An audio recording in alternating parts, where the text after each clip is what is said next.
What's up, guys? Anthony Anderson here. You know, I'm going to talk about something that these 800 pages of material do not explain. How to compliantly pay people for the clients they refer you who you're managing their assets, or how to actually get paid for referring business to somebody who is Series 65 licensed. It's called a solicitor's agreement. Pretty important to understand if you are trying to work with centers of influence.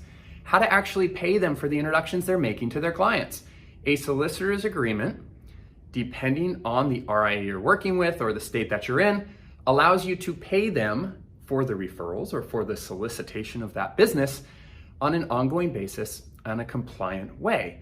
Also, if you are not securities licensed, but you are partnered up with somebody who is managing assets, if you are going to be introducing them to clients, you probably should get compensated for that. So a solicitor's agreement is something that's definitely worth looking into, depending the state you're in and depending whether you are at an RIA or own your own RIA. A solicitor's agreement is a way to allow you to get compensated.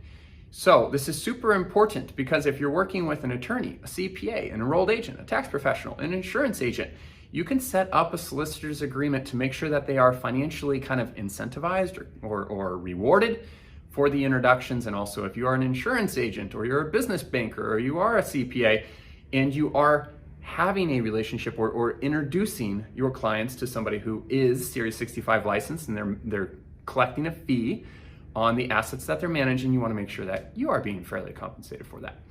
So we've helped over 1,100 advisors set up partnerships with other professionals. We've also helped over 500 accountants set up relationships with advisors.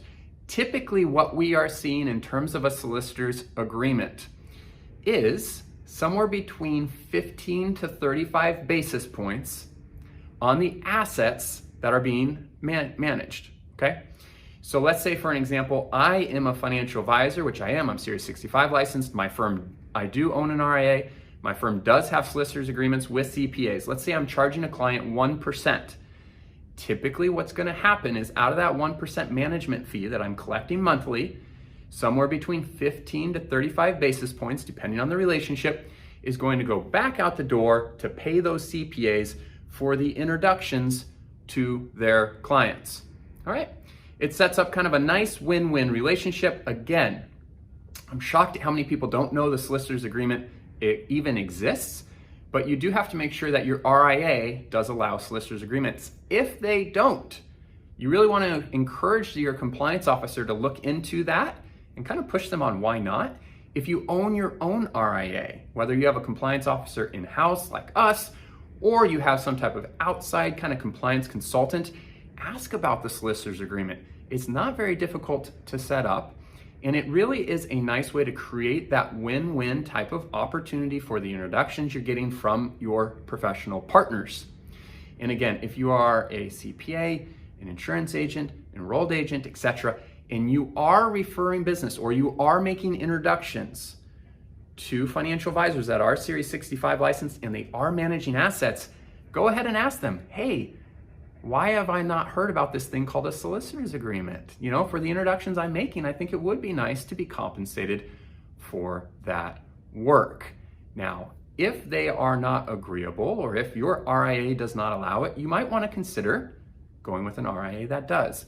Because it's not the only reason why partnerships work. The financial arrangement is just kind of one of many things that can come together. But as my good friend John Cutton likes to say, it's not about the money. It's not about the money. It's not about the money until it's about the money. So if you are not aware of a solicitor's agreement and a financial advisor that approaches a CPA is, and all of a sudden they make an offer that's more attractive, you might be getting a phone call. So I want to proactively let you know about that solicitor's agreement. If you're curious how to set up centers of influence so they create win-win relationships and you're not in our training, go ahead and click on the link in the below description. Be happy to jump on the line with you, have a first 45-minute consultation for free. If you already are in our training and you have more questions on the solicitor's agreement, let's jump on any of the weekly calls and I look forward to discussing with you in more detail. That's it for now.